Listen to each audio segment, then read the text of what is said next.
ধসের জেরে বিপর্যস্ত উত্তর সিকিম। গতকাল নাগাড়ে বৃষ্টিতে ধস নেমেছে মুন্সিথাংয়ে। ধসে বন্ধ চুংথাং থেকে লাচেং যাওয়ার রাস্তা। সাংকালান সেতুর কাছে আটকে পড়ে পর্যটকদের গাড়ি। ফিদাংয়ে রাতভর রাস্তায় আটকে পর্যটকরা। আজকের আপডেট জানবো, আমাদের সঙ্গে রয়েছেন প্রতিনিধি পার্থ। গতকাল রাস্তায় আটকে ছিলেন পর্যটকরা এবং উদ্ধার কাজ তো চলছে। আজকে কি পরিস্থিতি, তাদেরকে উদ্ধার করা সম্ভব হয়েছে? এখনো কিন্তু উদ্ধার করা সম্ভব হয়নি। পর্যটকদের প্রায় 60-এর বেশি কিন্তু গাড়ি সেখানে আটকে রয়েছে।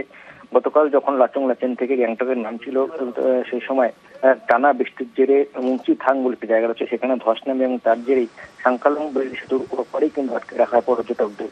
রাতের দিকে সেখানে মঙ্গল জেলা প্রশাসন তাদের ঘুরপথে নামিয়ে আনার চেষ্টা করে, কিন্তু নতুন করে আবারও বেশ কয়েক জায়গায় ধস নামে, যার জেরেই কিন্তু পর্যটকদের তারা কিন্তু রাত ভর কাটাতে হয় সেই রাস্তাতে।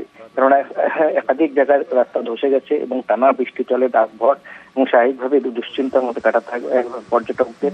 এবং আজ সেখানে মঙ্গল জেলা প্রশাসন কর্তাদের যখন যাওয়ার কথা, তেমনি বর্ডার রোড অর্গানাইজেশন জওয়ানরা সেখানে প্রয়োজনে পাহাড় কেটে রাস্তা খানিকটা চওড়া করে পর্যটকদের যাতে নিচে নামিয়ে আনা যায়, গ্যাংটকে নামিয়ে আনা যায়, সেই চেষ্টাই চালাচ্ছে মঙ্গল জেলা। ধন্যবাদ পার্থ। আজ ফের উদ্ধার কাজ চলছে।